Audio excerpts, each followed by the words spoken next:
모든 애니메이션에는 마지막화가 존재합니다. 마지막화는 애니메이션을 마무리 짓는 아주 중요한 구간이기 때문에 보통의 제작자들은 마지막화를 아주 정성 들여 만들죠. 이 덕에 몇몇 애니메이션은 스토리가 망했어도 최고의 엔딩을 보여줘 많은 사람들에게 큰 호평을 받기도 했습니다. 그러나 이와 달리 대체 제작사가 무슨 생각을 한 건지 모를 정도로 정신나간 엔딩을 보여줘 사람들에게 여러 의미로 큰 충격을 준 애니도 있었는데요. 이번에는 이런 역사상 최고로 정신나간 엔딩을 가진 애니메이션들을 알아볼까 합니다. 은호는 에도 시대 당시 외계인으로 인해 일본의 문명이 급격히 발전한 세계에서 살아가는 주인공 사카타 긴토키의 이야기를 다룬 애니메이션입니다. 이 애니는 건담이나 현실의 정치인 등 정신나간 패러디가 많이 들어갔던 아주 독특한 애니였는데요. 제작자가 병맛에 익숙해져서 더 센 걸 원했는지 아니면 원래 병맛이었는지는 몰라도 은호는 마지막화조차 병맛이었습니다. 당시 은호는 주인공이 모든 사건을 끝내고 다른 캐릭터들도 각자의 삶을 사는 모습을 보여줬는데요. 이후 주인공은 우연히 해결사 일을 하는 서브 주인공 시무라 신파치를 보게 되는데 이때 주인공에게 다른 적들이 나타나면서 위기에 처하자 신파치가 멋지게 등장해 주인공을 습격하는 다수의 사무라이를 쓰러뜨리려는 장면이 등장합니다. 그런데 갑자기 주인공이 컷이라면서 장면을 바꾸더니 은혼 긴급 방송을 발표하다가 B파트에서 갑자기 은혼 끝난다 사기 재판을 진행하기 시작합니다. 그리고 주인공은 은혼이 오늘 최종화라면서 현사태가 일어나게 된 경위를 전부 설명하게 되는데요. 今日で終わりマジかよすっげえ中途半端じゃねえか 그 후 원작자를 피고로 내세워 마지막으로 할 말을 하라고 하자 헛소리를 하고 この度は私の悪質なタックルにより多大なる迷惑をおかけしたことを心よりお詫び。え、タックルじゃない？それじゃないやつ？あ、じゃあ아니の? 주인공은 그걸 또 무죄로 선고하며 원작자의 만화 그리는 거 진짜 귀찮다라는 말 한마디로 애니가 끝나버리게 됩니다. 이게 최종화의 내용인데요. 이런 미친 엔딩이 등장한 이유는 바로 원작 때문입니다. 원래대로라면 은호는 원작이 머지않아 끝난다는 소식을 듣고 3기를 끝으로 이에 맞는 엔딩을 준비하던 도중이었다고 합니다. 그러나 시간이 지나도 원작이 끝나기는커녕 계속해서 늘어났다고 하는데요. 그래서 방영 시기를 다시 잡고 4기를 제작했지만 원작은 여전히 이어졌고 결국 임시방편으로 제작진들이 직접 엔딩을 제작해 종영을 하게 된 것이었다고 합니다. 이런 역대급 엔딩에 많은 사람들은 은혼답다라며 쓴웃음을 날렸다고 하네요. 약반 애니로 유명한 팝팀 에픽은 처음부터 끝까지 정신나간 스토리를 보여줘 많은 사람들에게 충격을 준 애니로 유명합니다.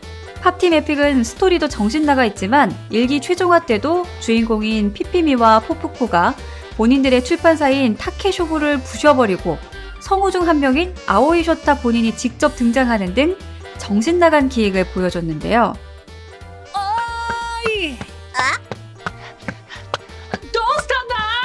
이 덕분인지 2기가 방영됐을 당시 사람들은 1기 때도 아오이 쇼타가 실사 등장했으니 2기도 그러겠지? 라며 최종화를 기대했다고 합니다. 그러나 그 결과는 더 충격적이었죠. 이 애니는 오로지 최종화 단 한 편을 위해 짧은 특촬물을 제작했습니다. 마지막화 하나를 위해 오프닝과 엔딩을 만들고 특촬물에서 실제로 활동하는 감독 사카모토 코이치를 섭외해서 감독을 맡긴 것은 물론 심지어 가면라이더 데노의 사쿠라이 유토로 유명한 나카무라 유이치와 가수 니시카와 타카노리를 섭외하고 전용 수트와 변신 기믹, 전투원과 악의 조직 등 세계관마저 만들어버렸습니다. 내용도 제대로 되어 있었는데 신성한 시간축을 파괴하려는 흑막에게서 어느 한 소녀를 구하는 아오이 쇼타가 소녀를 데려가려는 흑막과 이 시간을 지키려는 타임 페트롤과의 갈등을 다루고 있습니다. 웃기게도 이게 정말 작정하고 만들었는지 액션마저 나쁘지 않게 나와 진지한 특촬물을 보는 듯한 기분이 들게 했다고 하네요.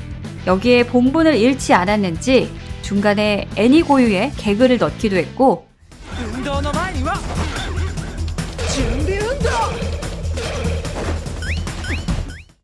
팝팀 에픽 캐릭터들이 전부 등장해 적들을 쓰러뜨리는 장면들도 나왔습니다. 아무리 병맛이라고 해도 아예 특촬물 하나를 만들어버린 건 진짜 광기인 것 같네요. 쿠마미코는 시골에 살지만 도시를 동경하는 무녀 아마야도리 마치와 마을에서 신령으로 숭배받는 공 쿠마이나치의 일상을 다룬 애니입니다. 이 애니는 처음 등장했을 당시 이 귀여운 무녀의 시골 생활 일상물로 기대를 모았는데요. 물론 주인공이 우는 장면에만 작화를 몰아넣어서 유혈물로 바뀌었다며 많은 사람들이 비판했긴 했지만 그래도 어느 정도 넘어가는 분위기였습니다. 하지만 마지막 화는 아니었습니다. 기본적으로 주인공은 도시를 동경해 시골을 벗어나 도시로 상경하고 싶은 꿈을 가지고 있습니다. 그런 그녀가 막상 도시로 가는 건 아주 꺼려했는데 그 이유는 현대문물을 심각할 정도로 모르는 것은 물론 주변 캐릭터들이 도시에 가지 말라며 이를 말렸기 때문이죠. 그러던 어느 날 주인공이 사촌이 마을 부흥을 위해 도시에서 개최하는 아이돌 콘테스트 후보에 등록되면서 드디어 꿈에 그리던 도시에 가게 되는데요. 이에 주인공은 망상만 하던 모습이 실제로 눈앞에 펼쳐졌다는 사실에 기뻐합니다. 그렇게 주인공은 아이돌 콘테스트에서 자신을 응원해준 사촌과 나치의 응원을 받고 훌륭한 안무를 보여주며 관객들에게 환호를 받게 되는데요. 그런데 진짜 뜬금없이 주변 사람들이 돌을 던지는 망상이 시작돼 주인공의 멘탈이 완전히 박살나버리면서 도시에 가지 않겠다고 선언해버립니다. 私あ行かない都会の高校行かない 이 결말은 작중 조금씩 성장하던 마치를 단 한순간에 망쳐버린 엔딩이었는데요. 더 가관인 건 이후 나치가 울며 기뻐하고 주변에서는 이게 해피엔딩인 것처럼 포장했다는 것이었습니다. 이 내용은 본편에는 존재하지 않는 완전 오리지널 결말입니다.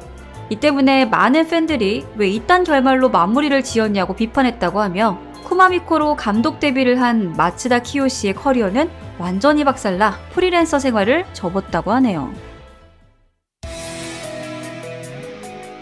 듀얼펫 시리즈는 캐릭터 프랜차이즈 듀얼펫을 원작으로 한 애니메이션입니다. 여성 아이들을 타겟팅으로 한 애니답게 이 시리즈는 듀얼펫이라는 동물 종족과 인간이 한 학교에 다니며 학교 생활 중 벌어지는 다양한 사건 사고와 흑막의 음모를 파괴하는 밝은 스토리를 가지고 있는데요. 2기까지는 상당한 호평을 받았지만 3기인 선샤인은 유독 내용이 어둡고 암울해 시리즈 역사상 최악의 작품이 되기도 했죠. 3기가 역대 시리즈 중에서 가장 최악이라고 소리를 들었던 이유는 암울한 내용 때문이기도 했지만 최종화의 영향도 있었는데요.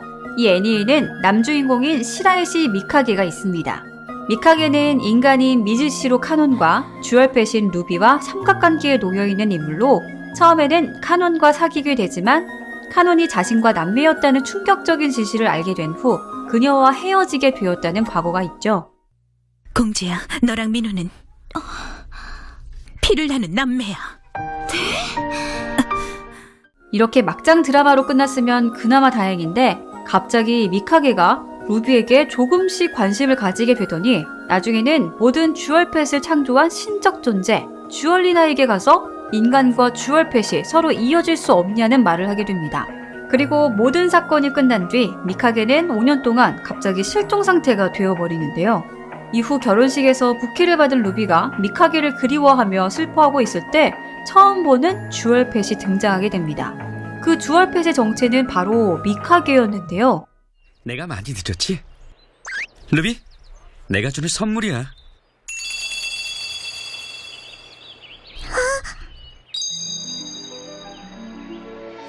그 반지는?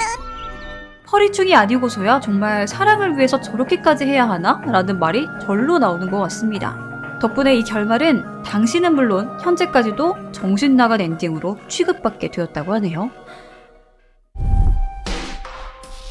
스쿨데이즈는 주인공인 이토 마코토가 매일 아침 등굣길에서 만나는 카츠라 코토노하에게 관심이 생겨 연인이 되기 위해 노력하는 스토리를 가지고 있습니다. 이 애니는 주인공과 코토노하를 이어주려 노력하는 사이온지 세카이와 기타 등등의 많은 히로인과 얽히면서 전개되는데요. 이렇게만 보면 정말 평범하디 평범한 러브 코미디가 아닐까라고 생각할 수 있습니다. 그러나 실상은 로맨스 애니 역사상 가장 정신나간 엔딩을 보여줘 많은 사람들에게 큰 충격을 준 애니였죠. 일단 여기에 등장하는 주인공이 진짜 개쓰레기입니다. 주인공은 코토노하와 사귀는 데 성공하지만 그녀를 상대하는 게 지친다는 이유로 괴롭힘 등으로 여러 일로 고민이 깊어져 힘들어하는데도 외면하고 자신에게 접근해오는 세카이와 사랑을 나누며 바람을 피다가 코토노아한테 걸리게 됩니다.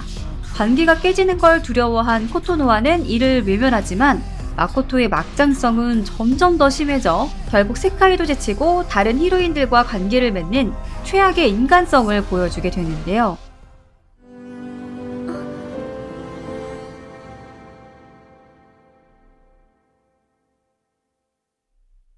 이때 세카이가 입덧을 하며 임신을 한 듯한 모습을 보이자 책임을 회피하면서 폭언을 하는 모습까지 보여주죠.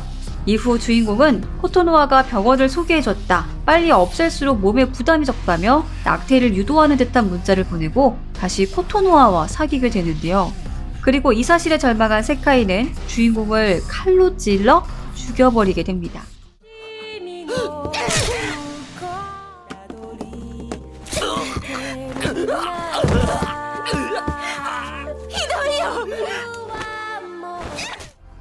여기서 더 충격적인 장면들이 등장하는데 코토노아는 죽어버린 주인공의 머리를 잘라 가방에 넣고 세카이를 불러내 정말 임신한 게 맞는지 확인하겠다면서 톱으로 세카이의 배를 열어버리게 됩니다. 이후에는 요트에 타 바다로 나가는 장면이 등장하고 코토노아가 주인공의 얼굴을 안게 되는데요.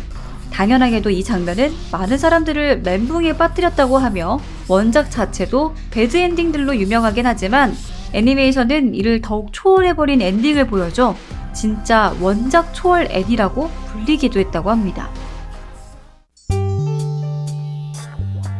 우주전사 발기오스는 빌런 세력인 알데바론군이 자신들의 행성인 S1 행성의 수명이 겨우 2년밖에 남지 않자 행성의 왕을 살해하고 지구를 침략한다는 내용을 가지고 있습니다. 그리고 알데바론군의 살해당한 아버지를 뒤로하고 지구로 떨어진 주인공 마린 레이건은 복수를 다짐하며 지구 방위군과 함께 싸우게 된다는 것이 이후의 내용이죠. 이 애니는 중반까지만 해도 나름 평범하게 흘러갑니다. 하지만 후반부에서는 상황이 급격하게 암울해지는데요. 알데바론군이 지구를 점령하기 위해 모든 걸 초기화한다는 이유로 빙하를 전부 녹여버린다는 미친 계획을 진행하게 됩니다. 물론 지구 방위군이 맞긴 했지만 황당하게도 방위군 장관의 작전 미스로 인해 알데바론군의 계획을 막지 못하게 되면서 지구가 숨을 위기에 처하게 되죠. 평범한 메카물이라면 끝끝내 계획을 막고 모두가 행복하게 살았습니다 라면서 끝나겠지만 이 애니는 세계연맹의 연맹 대표라는 사람이 사람들을 구하는 걸 포기해버리는데요. 博士、残念だが世界連盟もブルーフィクサーも動くわけにはいかない。もう何をしても間に合わん。救えるのは少数の人間だけだ。 그 결과 지구가 해일에 휩싸이며 모든 문명이 사라지면서 30억 명 이상의 사람들이 죽게 됩니다. 이 결말은 방영 당시는 물론 2002년 한 프로그램에서 말도 안 되는 최종회 1위에 뽑힐 만큼 많은 사람들에게 큰 충격을 주었다고 하네요. 더 웃긴 건 이게 조기 종영 덕분에 좀 순화된 버전이었다는 것입니다. 원래는 이보다 더 시궁창인 엔딩을 준비했다고 하네요. 오늘은 역사상 최고로 정신 나간 엔딩에 대해서 알아봤는데요. 여러분은 어떤 엔딩이 가장 기억에 남으시나요?